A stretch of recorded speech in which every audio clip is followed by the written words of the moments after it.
अभी wrestlers protest पे लगातार अपोजिशन के लीडर्स आ रहे हैं। अरविंद केजरीवाल आया, प्रियंका गांधी वाड्रा आई, सत्यपाल मलिक आया और सारे अपोजिशन लीडर इनको बहुत सपोर्ट कर रहे हैं।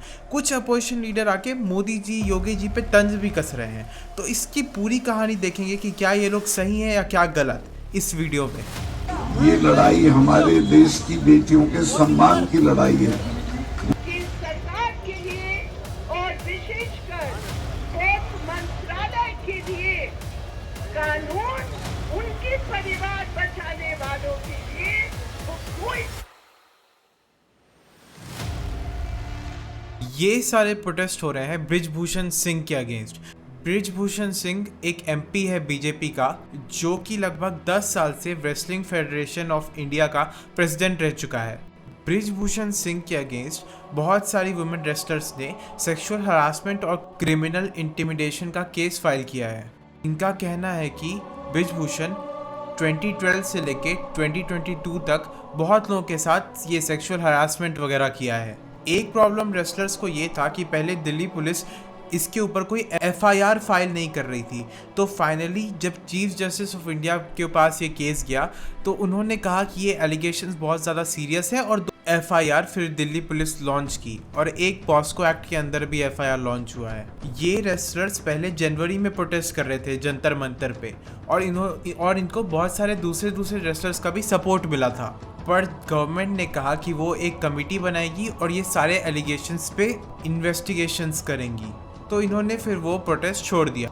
कंट्री के बहुत पॉपुलर स्पोर्ट्स पर्सन्स जो ओलंपिक मेडलिस्ट भी रह चुके हैं, जैसे विनेश फोगाट, साक्षी मलिक, बजरंग पुनिया, ये सब प्रोटेस्ट में पार्टिसिपेट किए थे। लेकिन जब इन्वेस्टिगेशन कमेटी का कोई रिपोर्ट नहीं मिला, रिपोर्ट में डिले हुआ और इस एमपी के अगेंस्ट कोई एक्शन नहीं लिया गया, तो फिर ये लोग फिर से प्रोटेस्ट करना चालू कर दिए, जो अभी कंटिन्यू हो रहा है। उस टाइम प्रोटेस्टिंग रेसलर्स ने ये भी सोचा था कि इस पे कोई अपोजिशन लीडर वगैरह को ज़्यादा इन्वॉल्व नहीं करेंगे, बस ये खिलाड़ी ही प्रोटेस्ट करेंगे, क्योंकि हो सकता है कि ये मूवमेंट थोड़ा पॉलिटिकल वगैरह चले जाए। लेकिन उसके बाद भी जब कमेटी का कोई रिपोर्ट नहीं आया तो अब ये लोग पॉलिटिकल सपोर्ट भी मांग रहे हैं या फिर एक्सेप्ट कर रहे हैं। रेसलर्स का ये भी एलिगेशंस है कि प्रूफ वगैरह होने के बाद भी WFI अपने एक्टिविटीज़ को कंटिन्यू कर रहा था और शायद ब्रिजभूषण भी पावर में ही था रेसलिंग फेडरेशन ऑफ इंडिया में।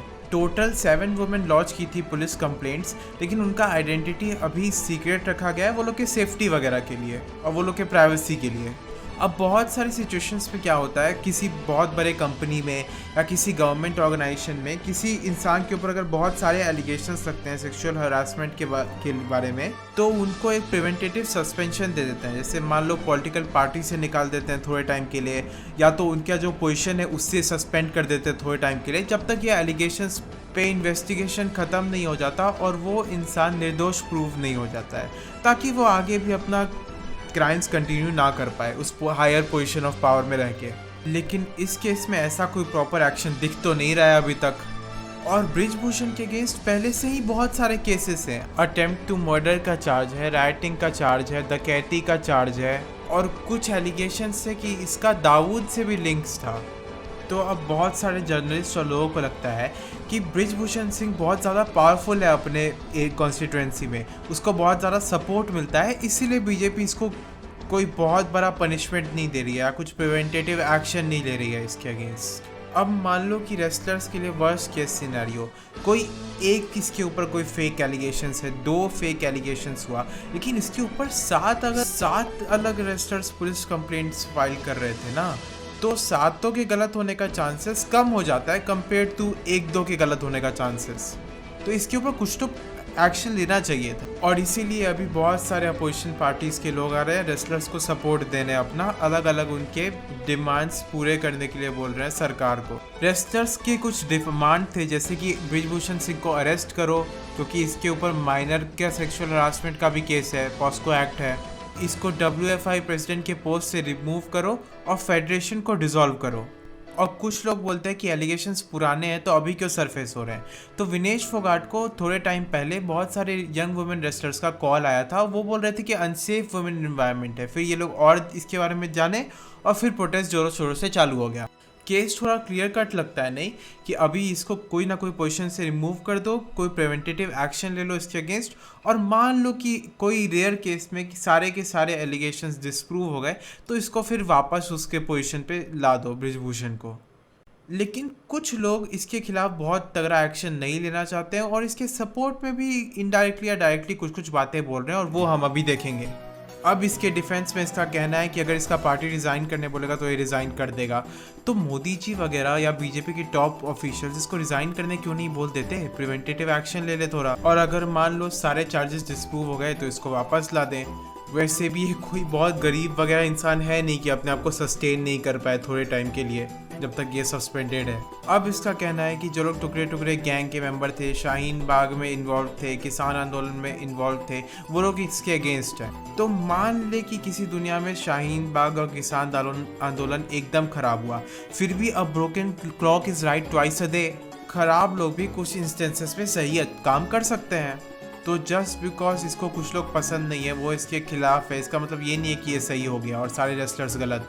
और ये बोल रहा है कि वो लोग बीजेपी को टारगेट कर रहे हैं। अरे तो ये तो अपने मुंह से बोल रहा है ना कि बीजेपी के टॉप ऑफिशियल मेरे को रिज़ाइन करने बोलेंगे तो रिज़ाइन कर दूंगा। तो जब बीजेपी के टॉप ऑफिशियल इसको रिज़ाइन करने नहीं बोलेंगे तो बाकी लोग तो बीजेपी के ही अगेंस्ट सवाल खड़ा करेंगे ना, बीजेपी को ही टारगेट करेंगे ना, सिंपल सा बात है। बीजेपी का एमपी है, अगर बीजेपी इसको सस्पेंड नहीं कर रही है, बीजेपी की इसके खिलाफ एक्शन नहीं ले रही है, तो लोग बीजेपी को ही क्रिटिसाइज करेंगे, और क्या पता क्रिटिसिज्म के बाद वो कुछ अच्छा काम भी कर दे। अपोजिशन का काम तो यही है ना, सेंट्रल गवर्नमेंट को क्वेश्चन करना, उसको ट्राई करना कि सही डायरेक्शन में लाए लोगों के हिसाब से या खुद के हिसाब से। फिर बोलता है कि दीज एथलीट्स आर पेड। अरे तो पेड है तो प्रूफ करो ना, the burden of proof lies on the accuser. अब कोई किसी को कुछ भी बोल देगा बिना प्रूफ के, इसका ये मतलब नहीं है ना कि वो सही हो जाएगा। अगर किसी के ऊपर एलिगेशंस ला रहे हो तो प्रूफ लाओ। जैसे कि द इंडियन एक्सप्रेस के आर्टिकल के अनुसार 7 वुमेन इसके खिलाफ पुलिस कंप्लेंट फाइल की थी, वो बहुत बड़ा एक प्रूफ है।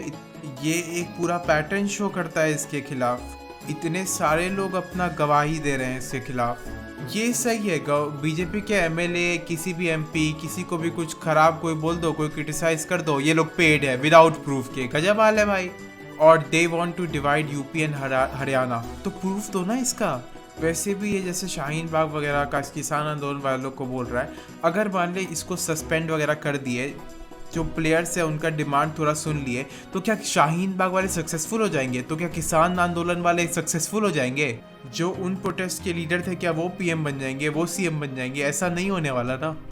अब जैसे इस ट्वीट को 16,000 लाइक्स मिले हैं और इस बाला का कहना है कि सेक्सुअल हरासमेंट एलिगेशंस इसलिए आए क्योंकि बृजभूषण सिंह चाहता था कि एक पॉलिसी आए जिसमें सारे प्लेयर्स को नेशनल्स खेलना पड़े और मेडिकल चेकअप्स कराना पड़े। पहले तो इसका कोई प्रूफ नहीं है, लेकिन मान लो ये सही बोल भी रहा हो तो एक जो दूसरे को प्रेसिडेंट बनाओगे इसको सस्पेंड करने के बाद, उससे ये सेम पॉलिसी दिलवा लेना, कोई नया आदमी को ला देना। उसके खिलाफ कहाँ से लाएंगे रेसलर्स वगैरह 7 लोग को, जो लोग अपना पुलिस कंप्लेंट फाइल करेंगे, जो अपना रेपुटेशन को ऐसे दाव पे रखेंगे। मान लो फिर 1-2 बार यही हुआ तो फिर दूध का दूध पानी का पानी हो जाएगा। फिर इस ट्वीट में लगभग 13,000 लाइक्स हैं। इसमें फिर वही बाला बोल रहा है कि मनीष फोगाट का कहना था कि उसके साथ मीटू जैसा कुछ नहीं हुआ है, और एक बगल में एक जो रेसलर प्रोटेस्ट कर रहा है वो भी बैठा है। तो मीटू में क्या होता है, जब इंसान के पास एक बहुत ज़्यादा पावर होता है या फिर बहुत ज़्यादा जैसे क्रिमिनल केसेस होता है तो लोग उससे डर जाते हैं। लोगों को लगता है कि वो अपना पावर यूज़ करके हमको करियर को बर्बाद कर देगा या फिर कोई क्रिमिनल ही एक्शन कर देगा। इसीलिए कुछ लोग अपना एक्सपीरियंसेस छुपाते हैं, और जब बाकी लोग आगे आते हैं अपना एक्सपीरियंस लेके तो वो लोग को भी कॉन्फिडेंस आता है और वो लोग भी अपना एक्सपीरियंसेस बताते हैं कि हमारे साथ ये गलत हुआ। और मान लो जो बॉस तुमको हरास कर रहा था उसी के हाथ में तुम्हारा करियर वगैरह रहता है, तो लोगों को कॉर्डियल रिलेशनशिप मेंटेन करना पड़ता है ताकि वो लोग के करियर में दिक्कत ना हो। लेकिन फिर जब एक आदमी उठता है तो फिर बाकी लोग को भी क्या बोलते हैं कॉन्फिडेंस आता है कि वो अपना हरासमेंट के स्टोरीज बता सकें।